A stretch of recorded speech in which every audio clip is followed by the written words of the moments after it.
ये बात द्वापर समय की है, जब भोजवंशी राजा उग्रसेन मथुरा में राज्य करता था। उसके आतताई पुत्र कंस ने उसे गद्दी से उतार दिया और स्वयं मथुरा का राजा बन बैठा। कंस की एक बहन थी, देवकी, जिसका विवाह वासुदेव नामक यदुवंश सरदार से हुआ था। एक समय कंस अपनी बहन देवकी को उसकी ससुराल पहुंचाने जा रहा था। रास्ते में आकाशवाणी हुई, हे कंस, जिस देवकी को तू बड़ा प्रेम से ले जा रहा है, उसी में तेरा काल बसता है।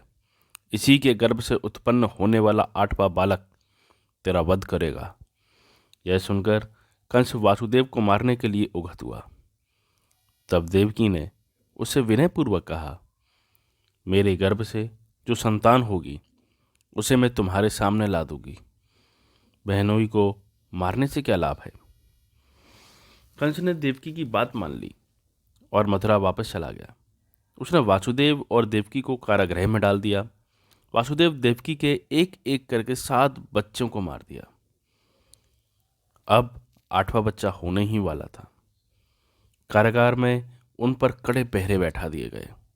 उसी समय नंद की पत्नी यशोदा को भी बच्चा होने वाला था।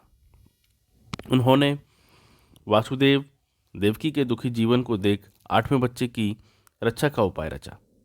जिस समय वासुदेव देवकी को पुत्र पैदा हुआ, उसी समय संयोग से यशोदा के गर्भ से एक कन्या का जन्म हुआ, जो और कुछ नहीं, सिर्फ माया थी।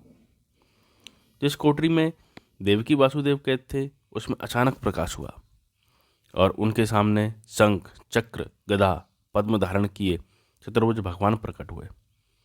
दोनों भगवान के चरणों में गिर पड़े। तब भगवान ने उनसे कहा, अब मैं पुनः नवजात शिशु के रूप में धारण करता हूँ। तुम मुझे इसी समय अपने मित्र नंद जी के घर वृंदावन में भेजाओ और उनके यहाँ जो कन्या जन्मी है उसे लेकर कंस के हवाले कर दो। इस समय वातावरण अनुकूल नहीं है, फिर भी तुम चिंता मत करो। जागते हुए पहरेदार सो जाएंगे, कारागृह के फाटक अपने आप खुल जाएंगे और उफनती अथाह यमुना तुमको पार जाने का मार्ग दे देगी। उसी समय वासुदेव नवजात शिशु रूपी श्री कृष्ण को सूप में रखकर कारागृह से निकल पड़े और अथाह यमुना को पार कर नंद जी के घर पहुँचे।